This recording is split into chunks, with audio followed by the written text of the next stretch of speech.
ወሳኝ ጥያቄ ነው። ይህም ጥያቄ ከለውጡ በኋላ የነበረው ነገር መጀመሪያ እነዚያ ነገሮች በቅጡ መረዳት፣ ምን ሞከሩ፣ ምን ተሳካላቸው፣ ምን አልተሳካላቸውም፣ ዋናው ችግር ምንድነው ሚለው መለየት። ኮንቲኒቲ በኢትዮጵያ የሥርዓተ መንግስት ግንባታ ውስጥ ትልቁ ስብራት መሆኑን ለይተናል እና መደመር አለበት። የትናንትናም ቢሆን ጠቃሚ ታሪክ፣ ጠቃሚ ስራ መጣል የለበትም የሚለው በጣም ወሳኝ እርምጃ ነው። እና የመጀመሪያው የእሳቤ ለውጥ ነው ያደረግነው። አንደኛ ብዝሃ ዘርፍ መሆን አለበት፣ ብዝሃ ተዋናይ መሆን አለበት፣ ብዝሃ ተጠቃሚ መሆን አለበት። ይሄ ሶስቱም ጊዜ ወስደህ ተንትንልኝ ካልክ ችግር አለበት። ብዝሃ ዘርፍ ያለበት ምክንያት በውስን ዘርፍ ላይ ብቻ ስለነበረ እንቅስቃሴው ዘርፉ ካልሰፋ ስለማይሆን፣ ብዝሃ ተዋናይ ያለበት ምክንያት መንግስትም የግልም የውጭ ባለሀብትም በስፋት የሚሳተፍበት፣ ይሄ ዩጎዝላቪያ ነው ወይም ራሻ ነው ወይም ጀርመን ነው ሳይሆን ከየትኛውም በእኛ ሀገር ህግና ስርዓት የሚሰራ ኃይል እስከመጣ ድረስ። ሶስተኛው ደግሞ ተጠቃሚነት፣ ብዝሃ ተጠቃሚነትን ካረጋገጥን ኮንቲኒቲ ማምጣት እንችላለን የሚል የእሳቤ ለውጥ ነበር። ምን ማለት ነው? መንግስት ከአስፈጻሚነት ወደ አመቻችነት ማደግ አለበት።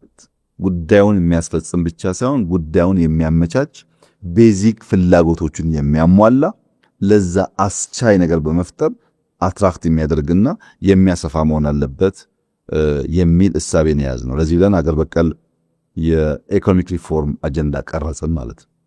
አንደኛው ትኩረት ምን ነበረ? ያኔ ስብራት የሆነ ኢንዱስትሪው እንዳያድግ ያደረገው ማክሮ ኢኮኖሚ መዛባት ነው። በብዙ መንገድ በብዙ ምሳሌ ላብራራል እችላለሁ። ይሄ የማክሮ ኢኮኖሚ መዛባት ኢንቨስተሮች ደፍረው የውጭ ምንዛሪ አገራችን እንዳያፈሱ ይዟቸዋል።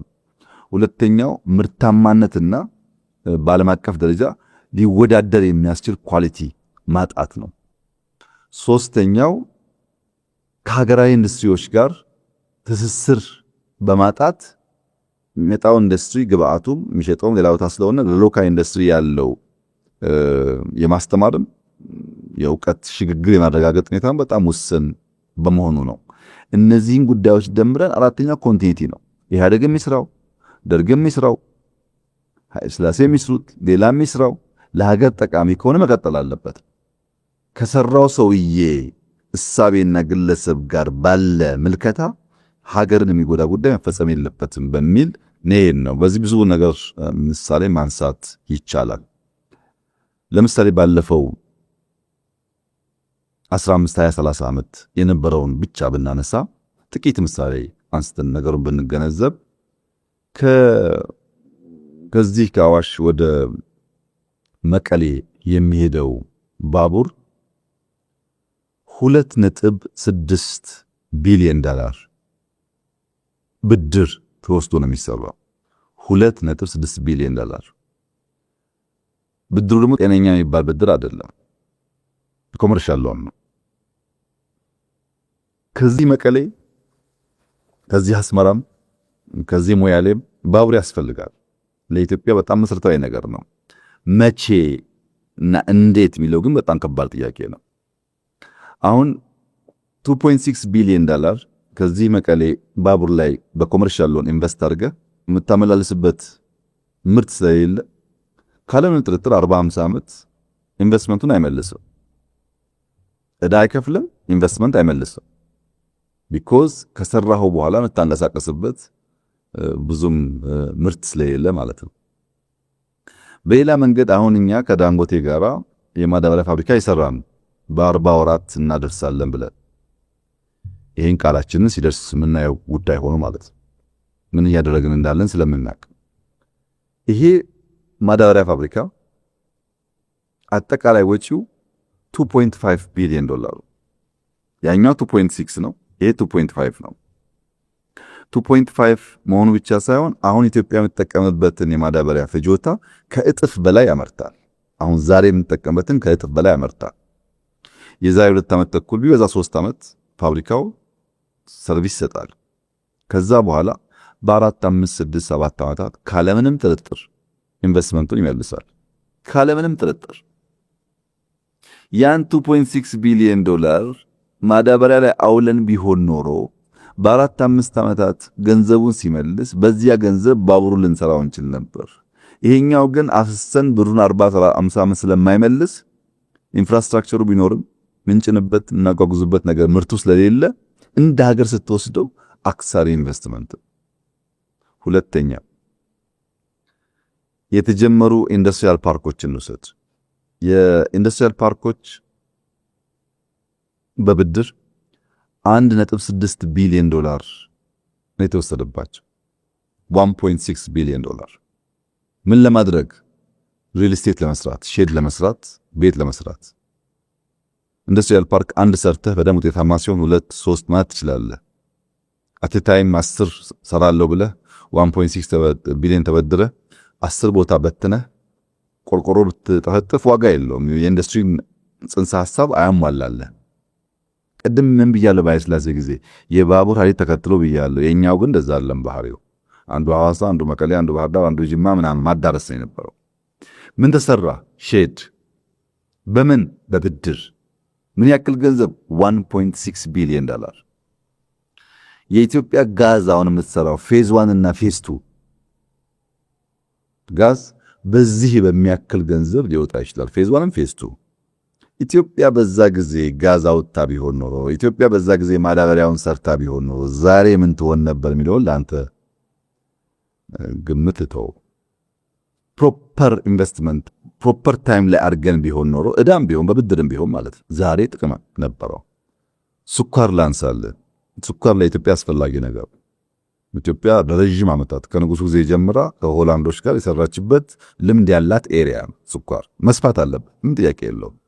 ግን ነፍንጫ ወንጪ መተሃራ የወሰድክ እንደሆነ በኢህአደግ ዘመን ስኳር እናስፋፋ ሳይባል ራሳቸውን የቻሉ ፋብሪካዎች ደሞዝ ከፍለው ትርፍ አመጥተው የሚንቀሳቀሱ ነበሩ።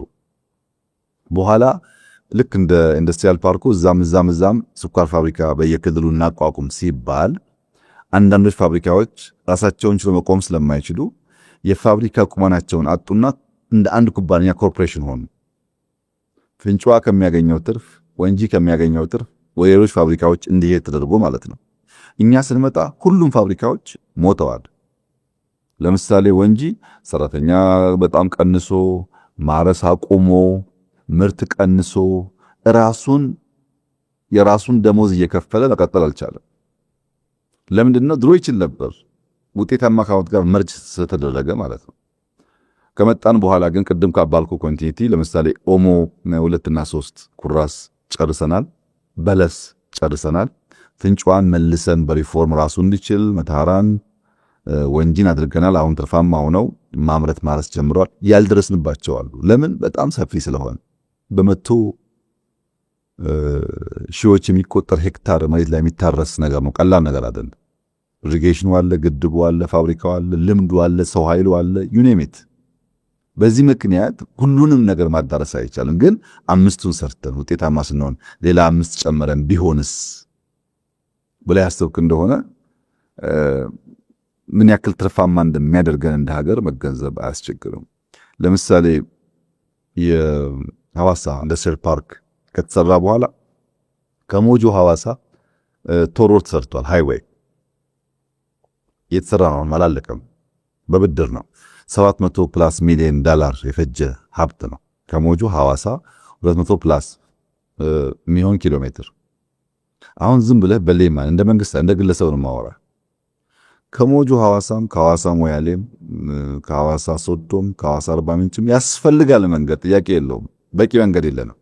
ግን ከሞጆ ሐዋሳ የሰራነውን ሃይዌይ ከአዳማ አዋሽ ሰርተን ቢሆን ኖሮ አሁን ከአዳማ አዋሽ የምንሰራውን ከአዋሽ መይሶ አድርገነው ቢሆን ከዚህ ድሬዳዋ ከዚህ ጅቡቲ ሃይዌይ ቢገናኝ ኖሮ ለኢትዮጵያ ኢኮኖሚ ምን ማለት እንደሆነ አስበው። $700 ሚሊዮን በብድር በእኛ አይደለም በብድር ከሞጆ ሐዋሳ የሰራነው ሃይዌይ ለሚቀጥሉት 30-40 ዓመታት እዳው መመለስ አይችልም። ወደ ጅቡቲ ሆኖ ቢሆንሳ በቀኝም በግራም በሚታይም በማይታይም መንገድ ምንም ጥርጥር የለውም ኢኮኖሚያችን ኢምፓክት ያደርጋል። እዛ ኢንቨስት አድርገን ብሩን ካገኘን በኋላ ወደ ሐዋሳም ወደ ሌላም ቦታ ብናደርገው ችግር የለውም። ስራው አይደለም ችግሩ፣ በብድር መሆኑና የምንመርጣቸው ቦታዎች ሪተርን ኦን ኢንቨስትመንት ላይ በጣም አክሳሪ በመሆናቸው ምክንያት ከፍተኛ የሆነ ዕዳ ኢትዮጵያ እንድትሸከምና የማክሮ ኢኮኖሚክ ኢምባላንስ እንዲፈጠር አድርጓል። ኢንቨስትመንቱ ሳይሆን ሮንግ ቦታ በመሆኑ ራሱን ማከም ባለመቻሉ። ለምሳሌ ዩኒቨርሲቲዎች አካባቢ ስታዲየም ላንሳል። በመጀመሪያ ዩኒቨርሲቲዎች ራሳቸው ዩኒቨርሲቲን ልክ እንደ ሃይ ስኩል በየዞኑ መበተን ቅድም እንዳልኩ አዝማሚያን ትሬንድን ካለማየት ካለማጥናት የሚመጣ ችግር ነው። ዩኒቨርሲቲ ምንም ጥርጥር የለውም የዛሬ 30-40 ዓመት ሟቾች ናቸው። የዛሬ 30-40 ዓመት ዩኒቨርሲቲ የሚሰለፍ ሰው አታገኝም። ዩኒቨርሲቲ 4 ዓመት 5 ዓመት የምትማረውን ትምህርት በ6 ወር በ3 ወር ቤት መማር ትችላለህ። ምንም ጥርጥር የለውም። የትሬንዱ እንደሱ የሚያሳየው 4.0 የሚያሳየው እንደዛ ነው። ያም ሆኖ ግን ውስን በጣም ሃይ ኳሊቲ ያላቸው ዩኒቨርሲቲዎች ያስፈልጋሉ። ለምርምር ለቤዚክስም ለአፕላይድም ሪሰርች ያስፈልጋሉ። በየዞኑ የሚረጭ ግን መሆን የለበትም። በየዞኑ ኮንዶሚኒየም መበተን መሆን ግን የለበትም። አሁን ዩኒቨርሲቲዎች ኢንቨስቲጌት ብታደርጉ 1000-2000 ተማሪ መቀበል የሚችል ባዶ ኮንዶሚኒየም ታገኛለህ። ባዶ ኮንዶሚኒየም ደግሞ የተሰራበት እንትን ቺፕ ስለሆነ የሚቀጥልም ይፈራሽ ማለት ራሱ ዩኒቨርሲቲው እሳቤ ችግር አለበት። ዩኒቨርሲቲ የገነባ ነው ግን በቂ መዋለ ሕፃናት ያለበት ሀገር ሆኖ ቢሆን ኖሮ ችግር አልነበረው። በመንግስት የተገነባ 10 መዋለ ሕፃናት አልነበረም ኢትዮጵያ ውስጥ 10። አንደኛው ዩኒቨርሲቲ ብትሆን ኖሮ በኢትዮጵያ ደረጃ ከበቂ በላይ መዋለ ሕፃናት መገንባት ይችላል። ቢኮዝ ቢሊየን ስለሆነ የሚወጣባቸው። እኛ ስትገነባን መዋለ ሕፃናት ከ34,000 በላይ ገምተናል አሁን ባለፈው 6-7 ዓመታት። ለምን? ዋናው ትምህርት የሚያስፈልገው ኤርሊ ቻይልድሁድ ኤጁኬሽን ስለሆነ ታች ነው የሚያስፈልገው። ላይውስ ቤዚኩን ነገር ያወቀ ሰው ከኤአይ ሊማር ይችላል። ቤዚኩን ያላወቀ ሰው ብታስገባውም ትርጉም የለውም። ለምንድን ነው መንግስት ዩኒቨርሲቲን እንደ ሃይ ስኩል ከሚበትል መጀመሪያ መዋለ ሕፃናት ቀጥሎ ኤሌመንተሪ ቀጥሎ ሃይ ስኩል ቢያስፋፋና ውስን ሃይ ኳሊቲ ያላቸው ዩኒቨርሲቲዎች ቢሆኑ ኖሮ ምን ያክል ትርፋማ እንደሚያደርገን እንግዲህ ገምት አንተ ራስህ። ኤሌመንተሪ አሁንም ገና በጣም ብዙ ይቀረናል። ሃይ ስኩል አሁንም ገና በጣም ብዙ ይቀረናል። አንዱ የሪሶርስን አሎኬት የምናደርግባቸው ቦታዎች ችግር ደግሞ በዛ ላይ እንደ ቅርጫ ነው፣ ማዳረስ ነው። ከዩኒቨርሲቲ ጋር ተያይዞ የሚመጣው አደገኛ በሽታ ግን ስታዲየም። ለምሳሌ ሐዋሳ ላንሳለ። የሐዋሳ ከተማ ስታዲየም ብሎ የሆነ አጥራጥሯል። የሐዋሳ ዩኒቨርሲቲ ስታዲየም ብሎ የሆነ አጥራጥሯል። ሁለቱም ስታዲየሞች በካፍ ስታንዳርድ አያሟሉ። አንድ ከተማ ውስጥ 5 ኪሎ ሜትር በማይሞላ ርቀት ውስጥ 2 ስታዲየሞች አሉን። ሁለቱም ግን ለካፍ ስታንዳርድ አያሟሉ። ሁለቱን ጨፍልቀን ቢሆን ግን አንድ ደንበኛ ስታዲየም በዓለም አቀፍ ስታንዳርድ ተቀባይነት ያለው ብንገነባ ኖሮ ሐዋሳን የመሰለ ውብ ከተማ ብዙ የአፍሪካ ክለቦች ሊጫወቱበት ይችሉ ነበር። ስታዲየሙ አለ፣ ገንዘቡ ፈሷል፣ ነገር ግን ስታንዳርድ አያሟላ። ይሄ የሐዋሳ ችግር አለ። ጅማም ሲሚላር ችግር አለ። በየቦታው ይሄ ችግር አለ። ዩኒቨርሲቲ የራሱን ይገነባል፣ ከተማ የራሱን ይገነባል። ሁለቱም ግን ስታንዳርድ አያሟሉ። ዩኒቨርሲቲ ብቻ አይደለም ባይዘው ሆስፒታል አርባ ምንጭ 1000 አልጋ የሚይዝ ሆስፒታል፣ ጅማ 1000 አልጋ የሚይዝ ሆስፒታል፣ ሐረር 1000 አልጋ የሚይዝ ሆስፒታል ብሎ ኮንዶሚኒየም ይገነባል። አሁን ሐረር ብትሄድ ቆሟል። 1000 አልጋ ስትገነባ ስንት ሩሙ ነው ኦክሲጂን ያለው መሆን ያለበት? ምን አይነት ትሪትመንት ነው የሚፈልገው? በሳይዙ ልክ ስታንዳርድ አለው። ያንን አልጋ አርባ ምንጭ ላይ 300 ብለህ ጀምረህ ቦታው ይኑር ግቢው ግንባታው ልምድ እያገኘ 400-500 ብታደርገው፣ ሐረር ላይ 300 ብለህ 400-500 ብታደርገው ኖሮ ቢያንስ 300 ፈንክሽናል ይሆን ነበር። አሁን ሄዳችሁ ዞራችሁ ተመልከቱ። ኮንዶሚኒየሙ አለ፣ እቃው የለም፣ ሲቲ ስካኑ የለም። አስፈላጊ ገጀቶች ስላልገቡለት ፕሮፐርሊ ፈንክሽን የሚያደርግ ሆስፒታል ሳይሆን ኮንዶሚኒየም ነው የምታየው። ለምን? በኮንዶሚኒየም ኮንትራት የሚገኝ ኮሚሽን ይገኝበታል፣ ግን ሰርቪስ ፕሮቫይድ አያደርግ። በስመ ዩኒቨርሲቲ የወጣ ሀብት ነው። ከተማና ከተሜ ጋር ተያይዞ ያለው እሳቤ አንድ ሀገር ኔሽን ቢልዲንግ የሚባለው ከናወን ሊሳካ የሚችለው በጥግጊ የሚኖሩ ሰዎች ካሉ ብቻ ነው። በ1 ኪሎ ሜትር ስኩዌር ውስጥ ምን ያክል ሰው አለ የሚለው ጉዳይ ለኢኖቬሽን ለኮምፒቲሽን በጣም ወሳኝ ነገር። የተበተነ ስካተርድ የሆነ ማህበረሰብ ግብርም አይከፍልም፣ ለኔሽን ቢልዲንግም የተመቸ አይደለም። ለምን? ስትበተን አስቸጋሪ፣ ሰብሰብ ስትል በንጽጽር ይሻላል ሰርቪሱ። ጥግጊ በጣም ወሳኝ ነው። ዴቨሎፕመንትን የሚያስብ ማንኛውም መንግስት፣ ብልጽግናን የሚያስብ ማንኛውም መንግስት ከተሜነትን፣ ከተማነትን፣ ግብር መክፈልን፣ ሰርቪስ ፕሮቫይድ ማድረግን ማዕከሉ ካላደረገ ልማት ሊያመጣ አይችልም።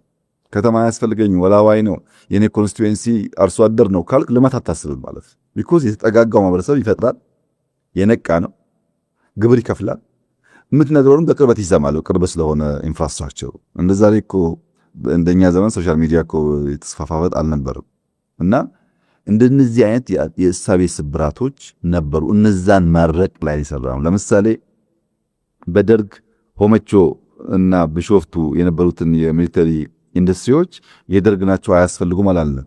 በጣም ዘመናዊ አድርገን ያኔ ከነበራቸው ካፓሲቲ በብዙ እጥፍ ማምረት እንችሉ አድርገናቸው። ለምን አስፈላጊ ስለሆነ የደርግም ቢሆኑ ኢምፖርታንት ናቸው፣ እንሰራባቸዋለን። በኢህአደግ ጊዜ የተጀመሩ የኢንዱስትሪያል ፓርኮች እኛን አብዛኛዎቹ የጨረስናቸው ችግር የሚኖርበት ወረዲ ብድር ስለገባን ማለት ነው። ስኳር ፋብሪካዎች እንዳልኩ ከግማሽ በላዩን ፈንክሽናል አድርገናል። የኢህአደግ ናቸው ብለን አልጣልናቸው። አንዳንዶቹን ደግሞ ሪዳይሬክት የምናደርጋቸው ይኖራል። ከሪተርን ኦን ኢንቨስትመንት ከአጭር ጊዜ አንጻር አዋጭ ደግሞ ካልሆነ ሪዳይሬክት ይደረጋል ሪሶርስ